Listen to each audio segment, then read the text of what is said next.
By all means, choose to be a peak performer and a high achiever, but also choose to enjoy your life and choose to look forward to hitting your goals. And when you hit your goals, enjoy hitting your goals. Choosing to set a target 3 years in the future and telling yourself you're shit until you hit that target makes no fucking sense.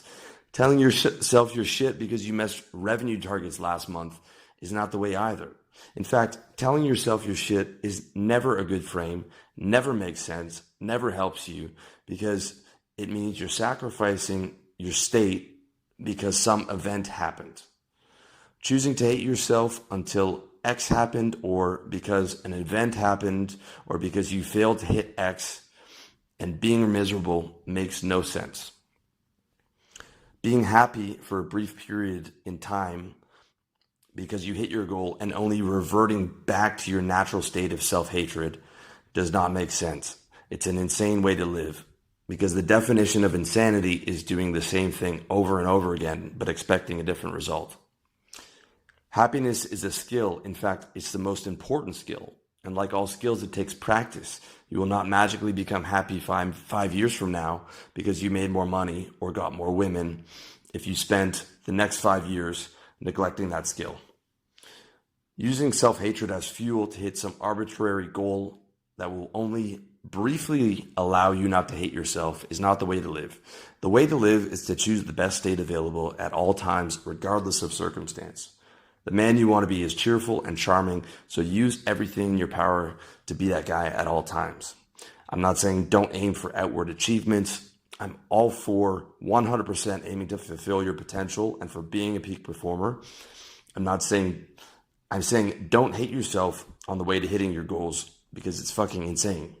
Instead, make your beliefs your bitch, be happy, and use your achievements and future goals as tools to increase your happiness.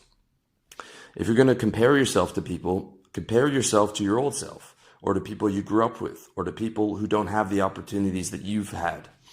And you'll find yourself feeling grateful for what you have.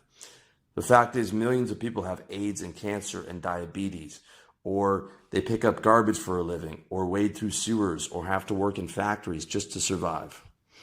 The fact that you don't have any of those things is worthy to be grateful of. Being miserable and self-hating is the same thing as being ungrateful. And not only does it hurt you, but you hurt everyone around you, because no one wants to be around your miserable ass.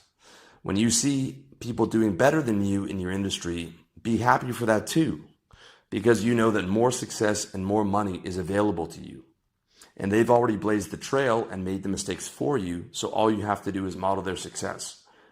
Every scenario can be framed as a win and as moving forward and as positive as long as you commit to positivity. Hating yourself is a choice, and it's a terrible choice to make, because nobody can make you feel anything. Any emotion and every emotion you've ever felt has been your choice. So stop choosing to feel bad about yourself, regardless of whatever arbitrary event happened.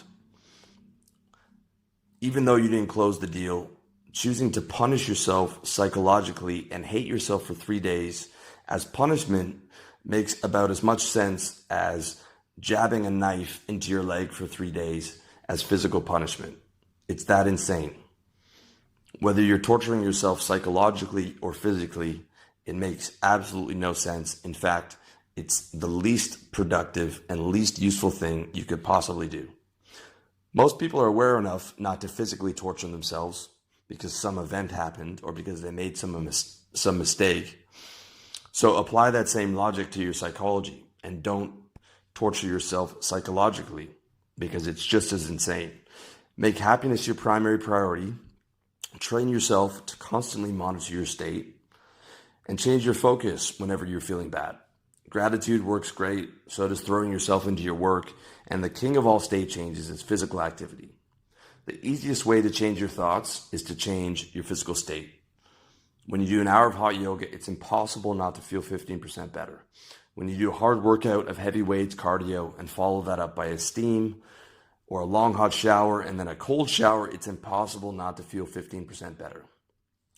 Okay. Self-hatred is the result of high standards. High standards are great to have, but only when you make them your bitch. High standards will help you have the body you want and the lifestyle you want and the girlfriend you want and the income you want, but those things are all worthless when you use self-hatred as a fuel. When you exist just to acquire things because you hate who you are and the payoff only lasts a month or a week or a day before something else happens that knocks you off the brief moment of happiness that you had in a sea of misery, you are living the wrong way. You are living to play an insane game that you can't win. If you want to be as happy as possible, as often as possible, which is the absolute most logical thing you can do with your life, you have to become a master of being aware of how you're feeling and constantly choosing the positive, because positivity is the only logical path. You have to be able to choose the positive even when things don't go your way. In fact, especially when things don't go your way, and to love yourself regardless of whether you close the deal. And sometimes you have to love yourself like your life depends on it, because for some people it does. Depression kills millions of people a year in suicide. And suicide is always the end result of negative thinking. Negative thinking taken to its logical conclusion is self-hatred and suicide. Positive thinking taken to its logical conclusion is self-love and love of life. It's obvious what the right choice is, and waging that daily battle against negativity is the most important and most productive thing you can do with your life. By all means, set high standards. Just don't use self-hatred as the fuel to hit them. And don't beat yourself up when you don't hit a goal. Tell yourself that you're going to work harder and recommit and hit it next time. Fulfill your potential. Be a peak performer, but don't hate yourself in the process, because it just doesn't fucking make sense. If you blow a deal or miss a workout, check yourself for a second, but don't beat yourself up for 3 days, sacrificing state. Just recommit to working harder and doing better next time.